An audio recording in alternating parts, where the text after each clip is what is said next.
பழனி முருகன் கோவிலில் வேலை வாங்கித் தருவதாக கூறி 35 லட்சம் ரூபாய் மோசடி செய்த நபர்கள் மீது போலீசில் புகார் அளிக்கப்பட்டுள்ளது. மோசடிக்கு உடந்தையாக இருந்த பழனி கோவில் நிர்வாகி யார்? துணிகர மோசடியில் ஈடுபட்டவர்கள் மீது நடவடிக்கை பாயுமா? நாமக்கல் மாவட்டம் பொட்டிரெட்டிப்பட்டியைச் சேர்ந்த கவின்குமார், எருமப்பட்டியைச் சேர்ந்த ரெங்காஷி ஆகியோரிடம் பழனி முருகன் கோவிலில் வேலை வாங்கித் தருவதாக 35 லட்சம் ரூபாயை ஏமாற்றியுள்ளனர். தாங்கள் ஏமாற்றப்பட்டது குறித்து இருவரும் நாமக்கல் மாவட்ட எஸ்பி அலுவலகத்தில் புகார் கொடுத்திருக்கிறார்கள்.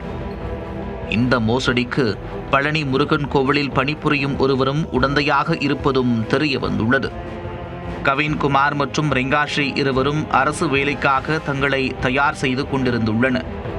அப்போது திருச்சி மாவட்டம் மணப்பாறை அரசு மருத்துவமனையில் வேலை பார்த்து வரும் சாந்தி என்பவர் அவர்களை தொடர்பு கொண்டு அரசு வேலை வாங்கிக் கொடுப்பதாக உறுதியளித்திருக்கிறார்.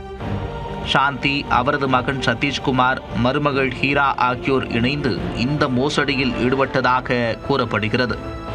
பழனி முருகன் கோவிலில் உதவியாளர் மற்றும் கணினி உதவி பொறியாளர் வேலை வாங்கித் தருவதாக அவர்கள் ஆசை வலையை விரிக்க இருவரும் வசமாக சிக்கியிருக்கின்றனர். அரசு வேலைக்காக கவின்குமார் மற்றும் ரெங்காஷி தலா 17.5 லட்சம் வீதம் மொத்தம் 35 லட்சம் ரூபாய் பணத்தை சாந்தி, அவரது மகன் சதீஷ்குமாரின் மனைவி ஹீரா ஆகியோரின் வங்கிக் கணக்குகளுக்கு செலுத்தியுள்ளனர். அதனைத் தொடர்ந்து 2023ஆம் ஆண்டு நவம்பர் மாதம் வெவ்வேறு நாட்களில் இருவரையும் பழனி முருகன் கோவிலுக்கு வரவழைத்து பணி ஆணைகளையும் வழங்கியுள்ளனர். மேலும் இருவரையும் அலுவலகத்திற்குள் அழைத்து சென்று அங்குள்ள ஒருவரிடம் பணி நியமன ஆணைகளை வழங்கி பணி பொறுப்பேற்க வைத்துள்ளனர். பணியின் பெயரை குறிப்பிட்டு தமிழக அரசின் முத்திரையுடன் கூடிய அடையாள அட்டை இருவருக்கும் வழங்கப்பட்டுள்ளது. அதன் பிறகு இருவரையும் வீட்டிற்கு செல்லும்படியும் கோவிலில் இருந்து அழைப்பு வந்த பின் மீண்டும் பணியில் வந்து சேர்ந்து கொள்ளும்படியும் தெரிவித்துள்ளனர். இதனை நம்பி கவின்குமார் மற்றும் ரெங்காஷி இருவரும் வீட்டிற்கு திரும்பி வந்துவிட்டனர். ஆனால் நீண்ட நாட்களுக்கு பின்னரும் கவின்குமார் மற்றும் ரெங்காஷியை பழனி கோவிலில் இருந்து பணியில் சேர்த்து கொள்ள அழைக்கவில்லை. உடனே கவின்குமார் மற்றும் ரெங்காஷி இருவரும் பழனி கோவிலுக்கு நேரில் சென்று விசாரிக்க பணியாணை மற்றும் அடையாள அட்டை அனைத்தும் போலி என்று தெரிய வந்தது. பழனி கோவில் அலுவலகத்திற்குள் அழைத்து சென்று பணி நியமனம் வழங்கப்பட்டது போல செய்யப்பட்ட அனைத்தும் பணம் பறிப்பதற்காக போடப்பட்ட நாடகம் என்பதும் தெரிய வந்தது. இதற்காக பழனி கோவில் நிர்வாகி ஒருவரும் மோசடி கும்பலுக்கு உதவி செய்திருக்கிறார். பழனி பாலதண்டாயுதபாணி கோவிலில் உள்ள காலி பணியிடம் தொடர்பாக கடந்த ஆண்டு அறிவிப்பு வெளியானது. அந்த பணியிடங்கள் எழுத்துத் தேர்வின்றி நேர்காணல் மூலம் நேரடியாக நியமனம் செய்யப்படும் என்றும் அறிவிப்பில் குறிப்பிடப்பட்டிருந்தது.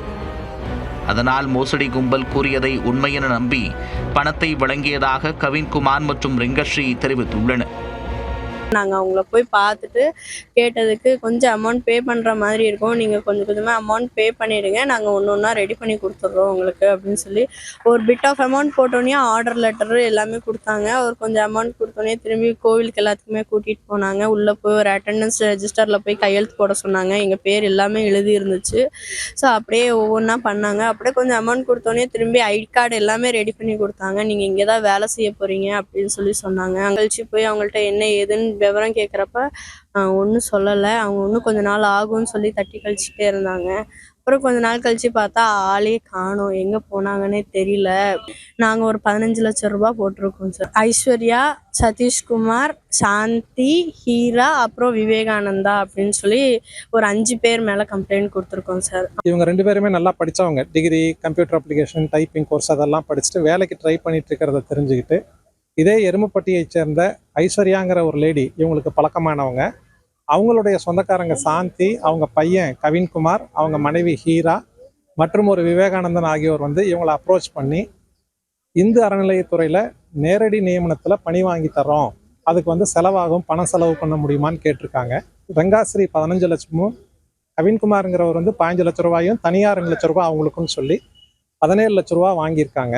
இந்த பணி நியமன ஆணையும் போலியானதுன்னும் அந்த ஐடென்டி கார்டும் போலியா இந்து அறநிலையத்துறை சார்பாக தயார் பண்ணி, அறநிலையத்துறை இல்லை இவங்களே ஃபேப்ரிகேட் பண்ணி எல்லாம் கொடுத்து இவங்களை மோசடி பண்ணியிருக்கிறது தெரிய வந்தது. கவின்குமார் மற்றும் ரெங்காஷி கொடுத்துள்ள புகாரின் பேரில் நாமக்கல் போலீசார் விசாரணையை தொடங்கியுள்ளனர். பணம் பறிப்பதற்காக திட்டம் போட்டு செயல்பட்ட ஒரு குடும்பம் மற்றும் பழனி கோவில் நிர்வாகம் மீது நடவடிக்கை எடுக்கப்படுமா அல்லது பாதிக்கப்பட்டவர்களை போலீசார் கைவிட்டு விடுவார்களா என்பதை பொறுத்திருந்துதான் பார்க்க வேண்டும்.